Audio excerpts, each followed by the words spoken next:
In Tusk, a podcaster mysteriously disappears in the backwoods of Manitoba, Canada, after setting out to interview an elderly sailor. Hey man, it's Kevin Smith, the fat guy, Silent Bob from all those Jay and Silent Bob type pictures, man. And you're watching Made in Hollywood right here. I'm gonna show you a clip from my new movie, Tusk. I don't want you to go to Canada tomorrow. It's for the podcast. It's what I do. I travel around and I interview weird or interesting people. So look out, you crazy Canucks! Wandering Wallace takes a raunchy road trip up to the Great White North. Kevin, there is a whole story behind this crazy movie. CCC. Please tell us how that happened, because it has to do with a podcast, with the internet, with something that kind of sort of happened in real life. So. Yes, there was, it all started with episode 259 of one of the podcasts I do, Smodcast.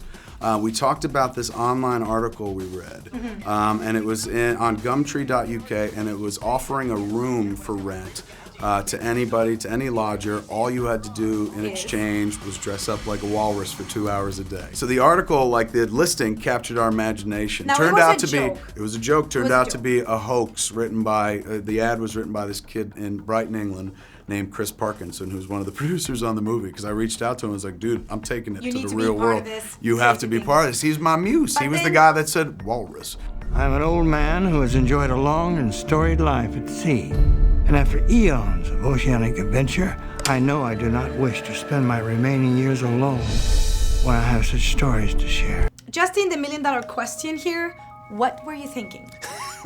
It's a good question. My whole MO when I work now, when I choose a job, it's always about, it sounds really simple and trite, but I always think about whether or not it's going to be fun. How much fun is this going to be? Is it going to be a valuable experience creatively? You know, it's not like I'm protecting any sacred career. You know, I'm not Daniel Day-Lewis. It's like, okay, I'll take a chance. If someone had just said you're making a walrus monster movie, it might have had a different reaction. Right. But I came into it through the script and through the people, and it seemed like a really good idea, and I guess it turned out that it was. And you couldn't put it down? No. I read it in one go. Because that's what the movie's about. It's like, you know. Yeah, for me it was like, how could I not be in this movie? Yeah. I need to be in this really, really messed up movie. Good evening. It's nice to meet you. Could I interest you in some tea? So what happened after the boat sank? I was alone, and then something very swift and frightening moved by me. You just tumble down a rabbit hole of weirder and weirder. And in a movie where, you know, at a halfway point, like, it ain't lying. Like, Justin shows up dressed like a flat-out walrus. The movie still gets weirder. There. It'll be all right, Mr. Tusk.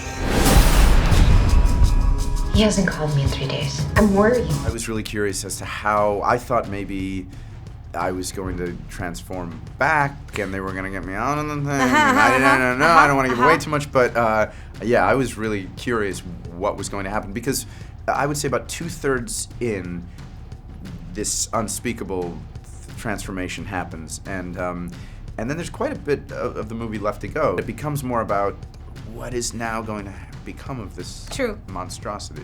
The full walrus thing, and particularly when he's in the torture chamber and everything, luckily we didn't see too much of, just because the shock was real when we did shoot our scene when we finally saw him. But I kind of had a good sense of it just from that mustache that Justin was rocking from the first day on set. So he was already on the shoot going that way. For me, it was so different than how I like. I mean, it was such an extreme look that it wasn't as disturbing as, like, say, just my mustache was.